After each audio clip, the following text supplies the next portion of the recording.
the students, welcome back. Hope you all are doing good. In this video, we will discuss few questions based on Cauchy-Euler homogeneous linear differential equations.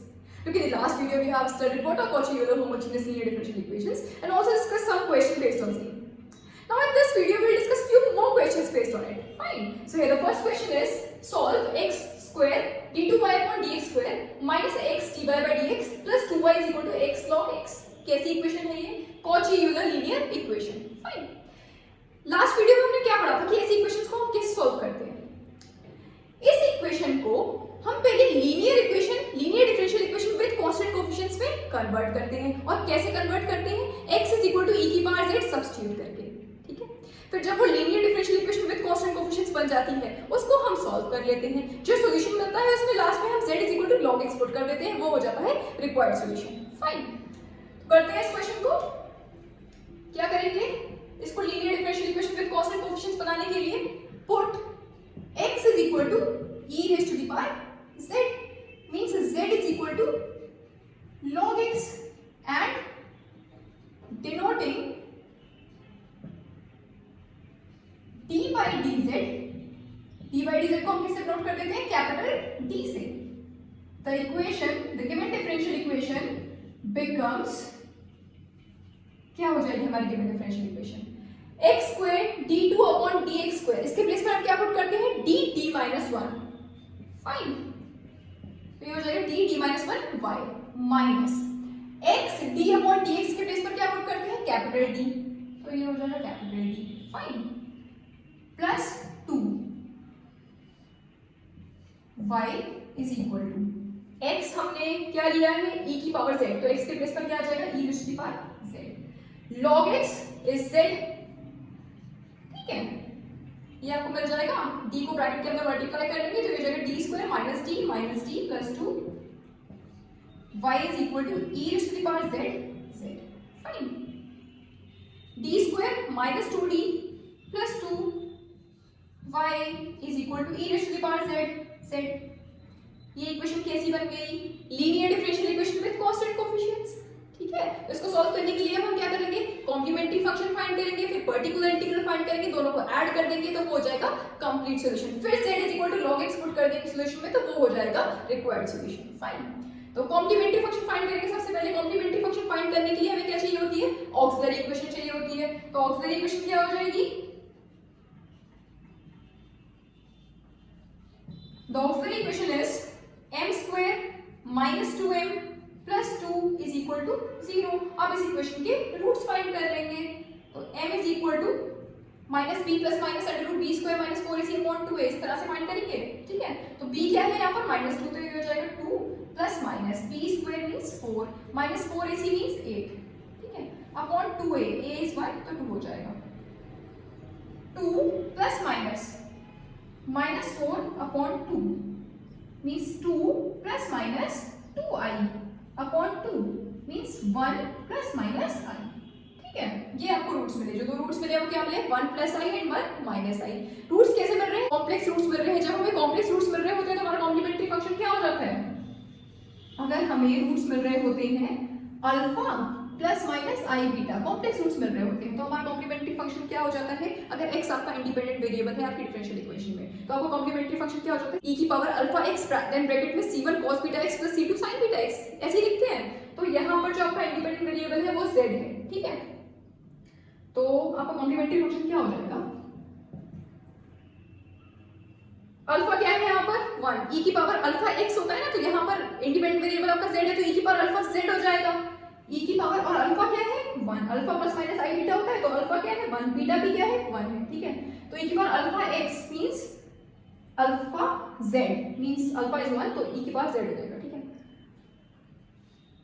c1 cos beta क्या है? Beta भी 1 है तो c1 cos z plus c2 sin z, ठीक है। ये हो गया। अब चाहो तो यहीं पर z के प्लेस पर आप ये सब्स्टिट्यूट कर दो log x, ठीक है। और चाहो तो जब हम कंप्लीट सॉल्यूशन लिखेंगे ना cf और pi को ऐड करके तो वहां पर कर देना, ठीक है। ये हो गया आपका cf। अब पर्टिकुलर इंटीग्रल फाइंड करेंगे 1 upon function of d। Function of d क्या है? d square minus 2d plus 2, d square minus 2d plus 2 और q क्या है? e की पावर z, कौन सी फॉर्म है ये, e की पावर ax b वाली। ये फॉर्म हमने पढ़ी है जब हम linear differential equation with constant coefficients पढ़ रहे थे, तो हमने एक केस पढ़ा था कि अगर आपका q e की पावर ax b होता है where b is some function of x, तो हम पर्टिकुलर इंटीग्रल कैसे फाइंड करते हैं। यहाँ पर यही फॉर्म बन रही है ना, e की पावर a z b, और v क्या है यहाँ पर, फंक्शन ऑफ z, ठीक है, तो z गिवन है यहाँ पर। तो जब q हमें ये मिल रहा होता है e की power ax b where b is some function of x, तो हम पर्टिकुलर इंटीग्रल कैसे फाइंड करते हैं। फंक्शन ऑफ d में हम d के प्लेस पर d प्लस a पुट कर देते हैं और e की पावर x को आगे ले आते हैं, फिर जो आपको फंक्शन ऑफ d मिलता है उसको हम v पर ऑपरेट कर देते हैं, ठीक है। तो यहाँ पर भी यही करेंगे। यहाँ पर जो आपका a है वो क्या है, 1 है, ठीक है, e की power a z b form है ना, तो a क्या है यहाँ पर 1 है, तो d के प्लेस पर क्या पुट करेंगे, d प्लस 1, और e की पावर z को आगे ले आएंगे, d प्लस 1 का whole square minus 2 d plus 1 plus 2, और ये हो जाएगा z, ठीक है, 1/1। इसको थोड़ा सॉल्व कर लेंगे, d प्लस 1 का होल स्क्वायर खोलेंगे तो d square plus 1 plus 2d minus 2d minus 2 plus 2 z is equal to e की power z 1/d square, 2d plus 2d minus 2d cancel, minus 2 plus 2 cancel, plus 1 मिल गया, सिर्फ इतना ही मिला, ठीक है, z। अब इसको कैसे सॉल्व करेंगे। अब जो आपका q है वो z है, मींस कौन सी वाली फॉर्म है, z की पावर m, ये हमने पढ़ा था x की पावर m। अगर आपका q x की पावर m होता है तो हम पर्टिकुलर इंटीग्रल कैसे फाइंड करते हैं, यही फॉर्म मिल रही है ना, z की पावर m, यहाँ पर z की पावर 1, ये वाली फॉर्म है ना। तो जब हमारा q x की पावर m होता है तो हम पर्टिकुलर इंटीग्रल कैसे फाइंड करते हैं। फंक्शन ऑफ d में से हम लोएस्ट डिग्री टर्म को कॉमन ले लेते हैं, फिर 1 प्लस फंक्शन ऑफ d या 1 माइनस फंक्शन ऑफ d वाली फॉर्म बन रही होती है, उसको न्यूमरेटर में ले जाते हैं, उसका इन्वर्स हो जाता है, उसको बाइनोमियल से एक्सपेंड करते हैं और x की पावर m पर ऑपरेट कर देते हैं, ठीक है। तो यहाँ पर भी यही करेंगे, यहाँ पर लोएस्ट डिग्री टर्म को इसमें कॉमन ले लो, तो यहाँ पर लोएस्ट डिग्री टर्म क्या है 1, तो 1 को कॉमन लेंगे, ठीक है। तो ये क्या मिल जाएगा आपको, we can write it as 1 plus d square, fine, e की पावर z। अब इसको न्यूमरेटर में ले जाएंगे तो ये हो जाएगा 1 प्लस d स्क्वायर की पावर माइनस 1 z, इसको हम बाइनोमियल से एक्सपेंड कर देंगे, तो 1 प्लस x की पावर माइनस 1 का बाइनोमियल एक्सपेंशन क्या होता है, 1 minus x plus x square minus x cube plus x की power 4 minus and so on, ठीक है। तो क्या हो जाएगा, इसका binomial expansion 1 minus d square plus d की power 4 minus and so on, ठीक है। लेकिन आगे वाले टर्म्स की तो हमें जरूरत ही नहीं है क्योंकि z है, यहाँ पर जो आपका q है वो z है, इसकी पावर क्या है 1 है, तो इसको आप एक बार डिफरेंशिएट करोगे तो आपको 1 मिल जाएगा, 2 बार डिफरेंशिएट करोगे तो ये 0 हो जाएगा, मींस ये वाला टर्म 0 हो जाएगा, ठीक है।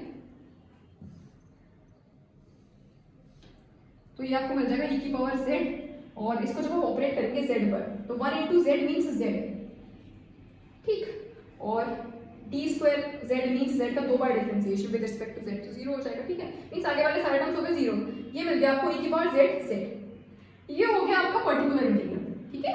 अब पर्टिकुलर इंटीग्रल और CF को मींस कॉम्प्लीमेंट्री फंक्शन को, इन दोनों को ऐड कर देंगे तो वो हो जाएगा कंप्लीट सॉल्यूशन। हेंस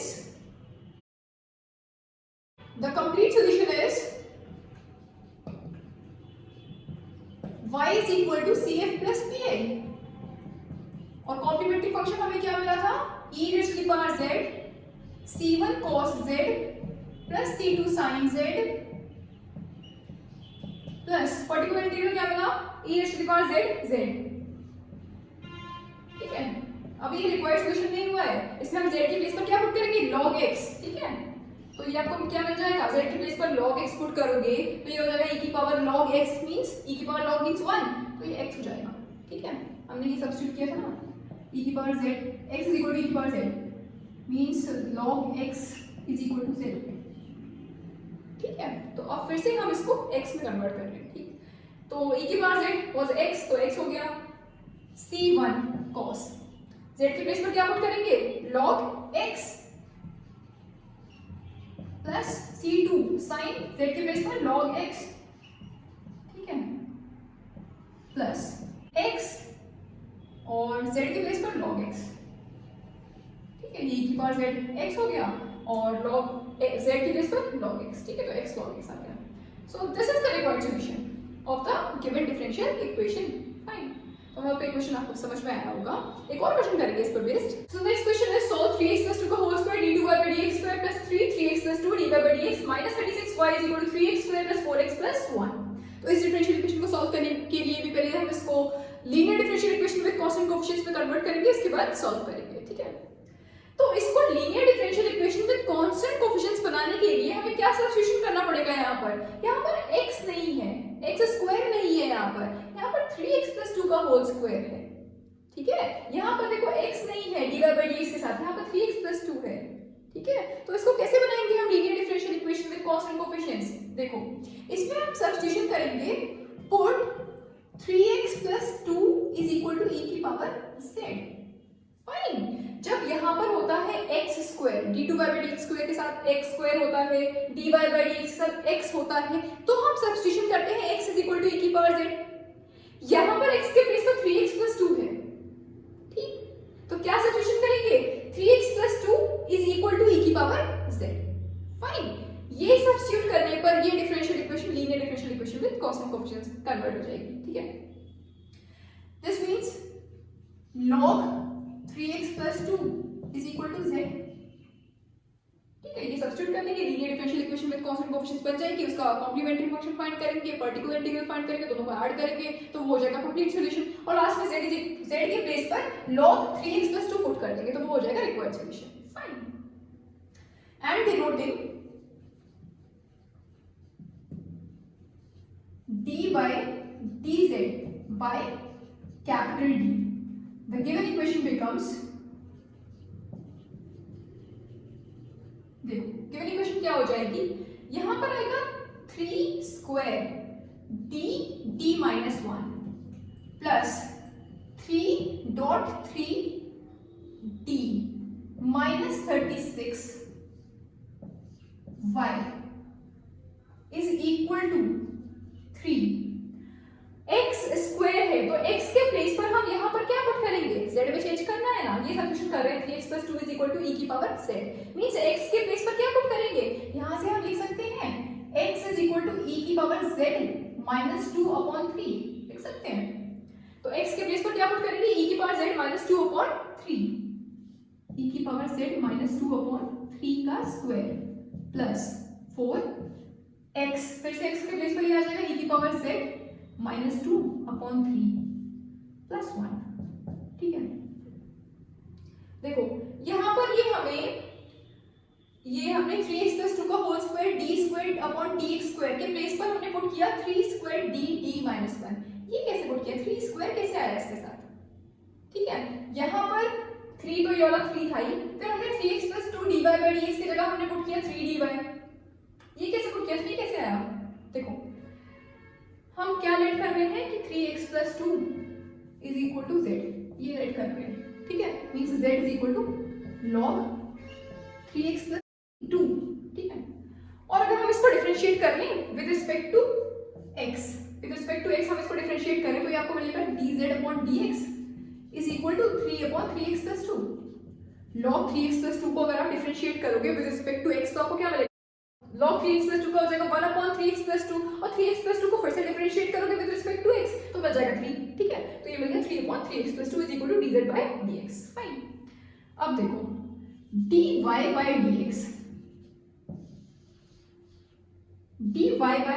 dx को हम लिख सकते हैं dy by dz by dx लिख सकते हैं बाय चेन रूल, ठीक है।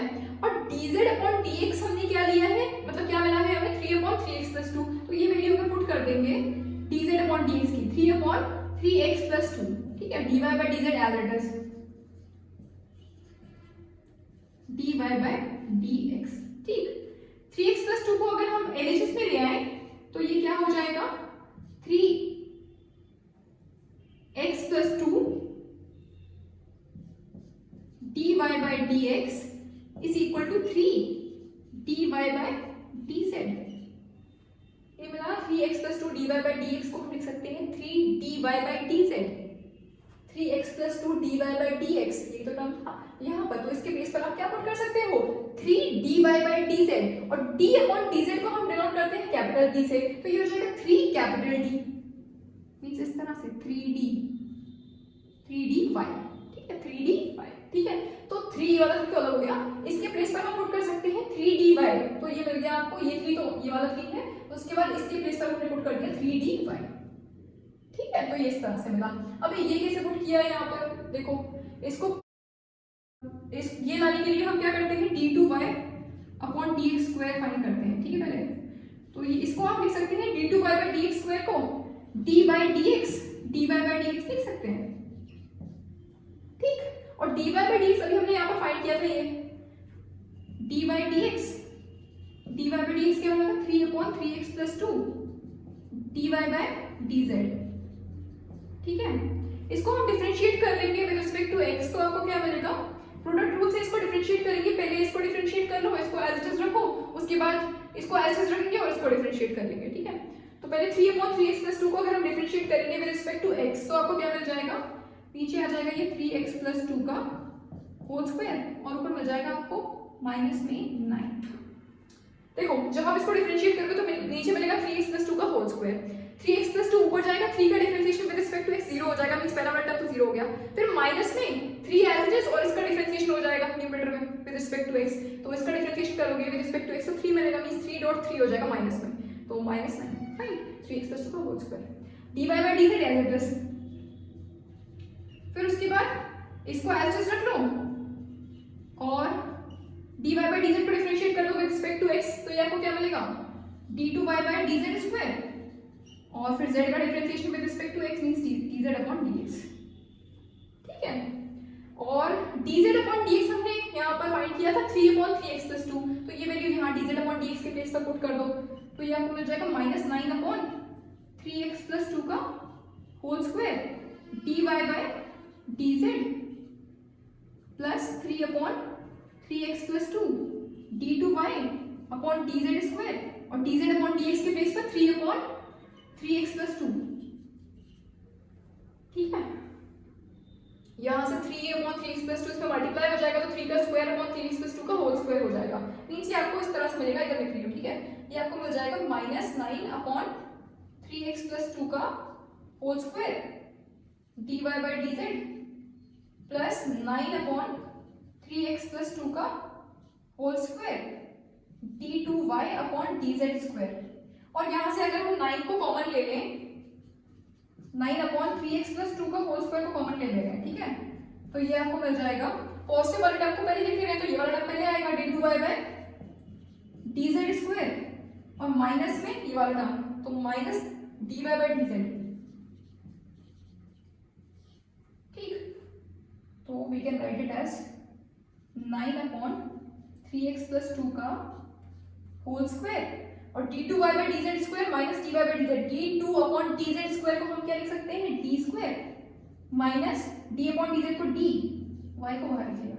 ठीक है, तो ये आपको किसकी वैल्यू मिल रही है, d2y बाय dx स्क्वायर की, d2y बाय dx स्क्वायर ये मिल रहा है आपको, क्या मिला, 9 अपॉन 3x प्लस 2 का whole square d square minus d, इसमें से भी हम d कॉमन ले लें तो ये d माइनस 1 लिख सकते हैं इसको y। ठीक है, और 3x प्लस 2 का होल स्क्वायर को एलएचएस में ले आए तो ये हो जाएगा 3x प्लस 2 का whole square d2y upon dx square is equal to 9 d minus 1 y। ठीक है, तो 3x प्लस 2 का whole square d2y upon dx square ये रहा ना, 3x प्लस 2 का whole square d2y upon dx square, तो इसके प्लेस पर हम क्या पुट कर सकते हैं, 9d माइनस 1 y, तो यहाँ पर 3 स्क्वायर लिख दे, 3 स्क्वायर मींस 9। ठीक है, तो 9d माइनस 1 y। फाइन, तो इस तरह से ये मिला हमें। ठीक है, 3x प्लस 2 का whole square d2y by dx square place पर हमने पुट किया 9d माइनस 1 y और 3x plus 2 dy by dx के प्लेस पर 3d। ठीक है, तो इस तरह से ये मिला था। ठीक है, ये प्रोसेस था इसको सॉल्व करने का। ठीक, अब इसको सॉल्व करेंगे, ये मैंने सिर्फ बताया कि ये कैसे आया। ठीक है, वो पता नहीं क्या समझाया था। ठीक है, करते हैं इसको, तो ये आपको मिल जाएगा 3 का स्क्वायर मींस 9 और d को मल्टीप्लाई कर लो ब्रैकेट के अंदर, तो ये हो जाएगा d square minus 9d plus 9d minus 36 y is equal to 3 e की पावर z माइनस 2 अपॉन 3 का स्क्वायर प्लस 4 e की power z minus 2 upon 3 plus 1 minus 9d plus 9d cancel हो जाएगा। ठीक है, ये आपको मिल जाएगा 9d स्क्वायर माइनस 36, इसमें से हम 9 को कॉमन ले सकते हैं, तो ये आपको मिल जाएगा d square minus 4 y is equal to 3। अच्छा, इसको भी सॉल्व कर ले रहे हैं, ठीक है, इसमें भी कुछ टर्म्स हो सकता है कैंसिल हो जाए। तो e की power z minus 2, this is 2, e की पावर z माइनस 2 अपॉन 3 का होल स्क्वायर, इसको ओपन कर ले रहे हैं, तो ये आपको मिलेगा e की power 2z plus 4 minus 4 e की पावर z अपॉन 3 का स्क्वायर मींस 9 प्लस ये हो जाएगा 4/3 e की power z minus 8/3 plus 1 9 d square minus 4 y is equal to, इस 9 को बाहर ले आ रहे हैं तो हो जाएगा 3/9 मींस 1/3, ठीक है, 1/3 e की power 2z plus 4 minus 4 e की power z plus 4/3 e raise to the power z minus 8/3 plus 1। Fine, 9 d square minus 4 y is equal to 1/3 को ब्रैकेट के अंदर मल्टीप्लाई कर ले रहे हैं, तो ये हो जाएगा e की power 2z upon 3 plus 4/3 minus 4/3 e की power z plus 4/3 e raise to the power z minus 8/3 plus 1। देखो minus 4/3 e raise to the power z plus 4/3 e raise to the power z cancel हो जाएगा। फिर देखो यहाँ मिल रहा है 4/3 plus 1 means 7/3 और 7/3 माइनस 8/3 दैट इज माइनस 1/3, तो ये आपको मिल जाएगा e की पावर 2z/3 माइनस 1/3, ठीक, 9 d स्क्वायर माइनस 4y, और 9 को हम आरएचएस में ले आ रहे हैं मींस डिनोमिनेटर में आ जाएगा, और 1/3 को यहाँ से कॉमन ले ले रहे हैं, दोनों टर्म्स में 1/3 है ना, तो 1/3 को कॉमन ले रहे हैं और 9 को इधर ले आ रहे हैं, ठीक है, डिनोमिनेटर में आ जाएगा, तो हो जाएगा 9 3 27, ठीक, e की पावर 2z माइनस 1, 1/3 को कॉमन लिया, 9 को इधर लिया है, तो 9 into 3 हो जाएगा मींस 27, तो 1/27 e raise to the power 2z minus 1, यहाँ आ जाएगा d square minus 4 y is equal to 1/27 e raise to the power 2z minus 1। कैसी डिफरेंशियल इक्वेशन है ये? Linear differential equation with constant coefficients. आप क्या करेंगे इसको सॉल्व करने के लिए? कॉम्प्लीमेंट्री फंक्शन फाइंड करेंगे, फिर पर्टिकुलर इंटीग्रल फाइंड करेंगे, दोनों को ऐड कर देंगे, वो हो जाएगा कंप्लीट सॉल्यूशन। उसमें हम लास्ट में z के प्लेस पर log 3x + 2 पुट कर देंगे, तो वो हो जाएगा रिक्वायर्ड सॉल्यूशन। फाइन, तो पहले कॉम्प्लीमेंट्री फंक्शन फाइंड करेंगे। कॉम्प्लीमेंट्री फंक्शन फाइंड करने के लिए हमें क्या चाहिए होती है? ऑक्सिलरी इक्वेशन चाहिए होती है। तो ऑक्सिलरी इक्वेशन क्या हो जाएगी? The auxiliary equation is m² - 4 is equal to 0 means m² is equal to 4 means m is equal to +-2। Real और डिस्टिंक्ट रूट्स मिल रहे हैं, एक मिल रहा है m is equal to +2, एक मिल रहा है m is equal to -2। CF क्या हो जाएगा? C1 e की power 2z plus C2 e की पावर -2z। फाइन, अब चाहो तो z की प्लेस पर यहीं पर log 3x + 2 पुट कर दो, चाहो तो जब लास्ट में सॉल्यूशन लिखेंगे CF और PI को ऐड करके वहां पर कर देना, ठीक है। अब PI फाइंड करेंगे, 1 अपॉन फंक्शन ऑफ t क्या है? d² - 4 और q क्या है? 1/27 e की पावर 2z - 1। तो 1/27 तो कांस्टेंट है, इसको हम आगे लिख सकते हैं, तो ये हो जाएगा 1/27, ठीक है, और ये हो जाएगा e की पावर 2z - 1, ये है आपका q इज इक्वल टू 1/27, इनको अलग अलग करके लिख ले रहे हैं, d² - 4 e की पावर 2z माइनस 1/27, 1/d² - 4, ठीक, इज इक्वल टू, अब ये अलग अलग कर लिए, ठीक है, दोनों। अब इनको सॉल्व कर लेंगे। 1/27, देखो जब हमें q e की पावर ax, ये गिवन होता था linear differential equation with constant coefficients में, हमने पढ़ा था कि अगर हमारी डिफरेंशियल इक्वेशन में जो इंडिपेंडेंट वेरिएबल है वो x है, ठीक है, मींस q इस फॉर्म में अगर आपको गिवन है e की पावर ax, अगर इस फॉर्म में आपको q गिवन है तो हम पर्टिकुलर इंटीग्रल कैसे फाइंड करते हैं? हम फंक्शन ऑफ t में d के प्लेस पर a पुट कर देते हैं if fa is not equal to 0, और अगर fa 0 मिल रहा हो तो d के प्लेस पर d + a पुट कर देते हैं। ऐसे सॉल्व करते हैं, ऐसे फाइंड करते हैं particular integral if q is of the form e raise to the power ax। तो यहां पर देखो e raise to the power az, ये है q, ठीक है, तो इसके लिए हम पर्टिकुलर इंटीग्रल कैसे फाइंड करेंगे? d के प्लेस पर हम a पुट करके देखेंगे, यहाँ पर a क्या है? यहाँ पर 2 मींस d के प्लेस पर 2 पुट करके देखेंगे function of a not equal to 0 मिल रहा हो तब, ठीक है। अगर फंक्शन ऑफ ए 0 मिल जाएगा तो फिर डी के प्लेस पे डी प्लस ए पुट कर देंगे, मींस डी प्लस 2 पुट कर देंगे, ठीक है। तो यहाँ पर देखो ए क्या है 2 है, तो डी के प्लेस पर मैं यहाँ पर 2 पुट करूंगी तो 2 स्क्वायर हो जाएगा, मींस 4, 4 माइनस 4 0 हो जाएगा, मींस डायरेक्टली आप डी के प्लेस पर 2 नहीं पुट कर सकते, ठीक है। क्या पुट करना पड़ेगा, डी के प्लेस पर डी प्लस 2, ठीक है। डी के प्लेस पर डी प्लस 2 पुट करेंगे और डी के बाद 2z को आगे ले आएंगे,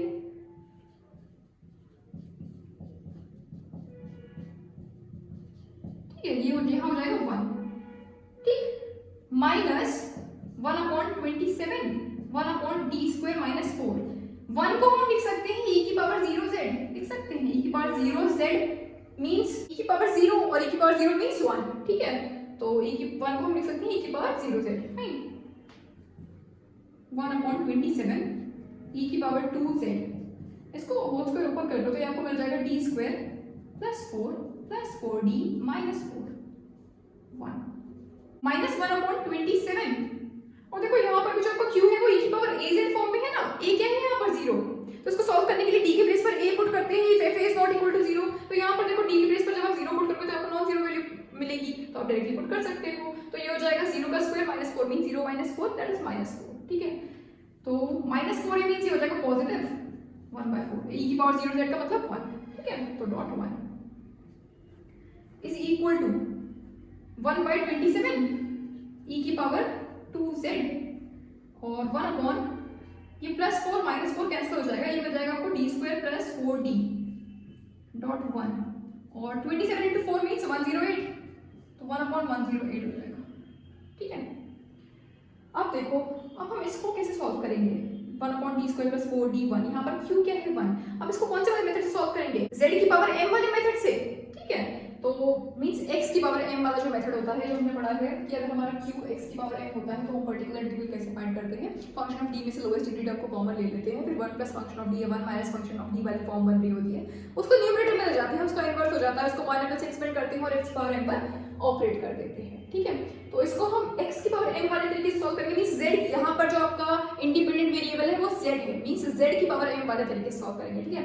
तो 1 को हम लिख सकते हैं z की पावर 0, ठीक, तो चाहो तो लिख लो 1 के बेस पर z की पावर 0, तो आपको पता लगेगा कौन सा मेथड लगा रहे हैं, या अदरवाइज 1 ही लिख रहे हैं तो उसके समझ में आ रहा है, ठीक है। Is equal to 1/27 e raise to the power 2z और d² प्लस 4d में से हम लोएस्ट डिग्री टर्म को कॉमन लेंगे, लोएस्ट डिग्री टर्म क्या है यहाँ पर 4d, 4d को कॉमन लोगे तो ये आपको मिल जाएगा 1 प्लस d/4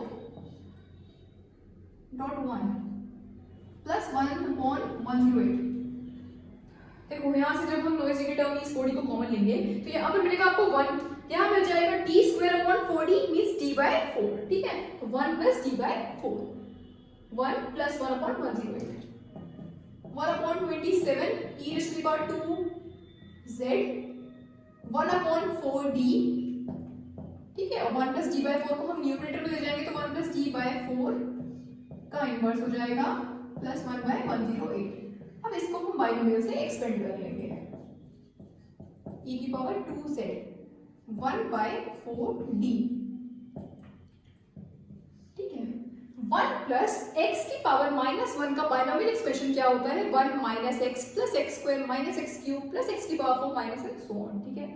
तो इसका बाइनोमियल एक्सप्रेशन क्या हो जाएगा 1 माइनस d/4, ठीक है। नेक्स्ट टर्म क्या आएगा d²/4 का स्क्वायर, ठीक, और माइनस x सो ऑन। तो आगे वाले टर्म्स हम नहीं लिख रहे हैं क्योंकि यहाँ पर है 1 को एक बार डिफरेंशिएट करोगे आपको मिल जाएगा 0, मींस आगे वाले सारे टर्म्स हो जाएंगे 0, ठीक है। तो ये आपको मिल जाएगा 1/27 e की पावर 2z 1/4d, इसको आप अपलोड कर दो 1 पर, तो 1 into 1 मींस 1 t, 1 को आप एक बार डिफरेंशिएट करोगे विद रिस्पेक्ट टू z तो आपको मिल जाएगा 0, ठीक है। तो ये टर्म हो गया 0, सारे टर्म्स हो गए आगे वाले 0 प्लस 1/108 1/27 e की पावर 2z 1/4 1/d, यहाँ पर क्या है 1, जब हमें डिनोमिनेटर में d मिल रहा होता है इसका मतलब क्या होता है इंटीग्रेशन, अगर न्यूमरेटर में d मिल रहा होता है इसका मतलब क्या होता है डिफरेंशिएशन, यहाँ पर डिनोमिनेटर मिल रहा है मींस 1 का integration with respect to z, तो 1 का integration with respect to z क्या हो जाएगा z, ठीक है। तो 1/4z प्लस 1/108, ठीक। तो यहाँ पर भी 27 into 4 मींस 1/108 हो जाएगा e की power 2z dot z plus 1/108। 1/108 को हम कॉमन ले सकते हैं, ये हो जाएगा e की पावर 2z z प्लस 1। ये हो गया पर्टिकुलर इंटीग्रल। अब CF और PI को ऐड कर देंगे तो वो हो जाएगा complete solution. Hence the complete solution is y is equal to CF plus PI। ठीक है, और CF क्या मिला था हमें? C1 e की power 2z plus C2 e की पावर -2z, और PI क्या मिला है? 1/108 e की पावर 2z z प्लस 1। ठीक है, अब ये रिक्वायर्ड सॉल्यूशन नहीं हुआ है। हमने क्या सब्स्टिट्यूट किया था स्टार्टिंग में linear differential equation with constant coefficient बनाने के लिए? 3x प्लस 2 को हमने लेट किया था e की power z, means z is equal to log 3x plus 2। ठीक है, तो अब हम इसमें क्या करेंगे? z के प्लेस पर log 3x प्लस 2 पुट कर देंगे। ठीक है, तो वो हो जाएगा रिक्वायर्ड सॉल्यूशन। तो C1 e की पावर 2z, C1 e की पावर 2z, e की power z is 3x plus 2, means e की पावर 2z क्या हो जाएगा? 3x प्लस 2 का होल स्क्वायर। ठीक है, प्लस C2 e की power z is 3x plus 2, means e की power -2z is 3x plus 2 की पावर -2। ठीक है, प्लस 1/108 e की power 2z means 3x plus 2 का होल स्क्वायर, और z means log 3x plus 2 plus 1। Fine, so this is the required solution of the given differential equation. I hope ये question भी आपको समझ में आया होगा। अब इस टॉपिक पर बेस्ड और क्वेश्चंस आप लोग करिएगा। So that's all for today, thank you very much.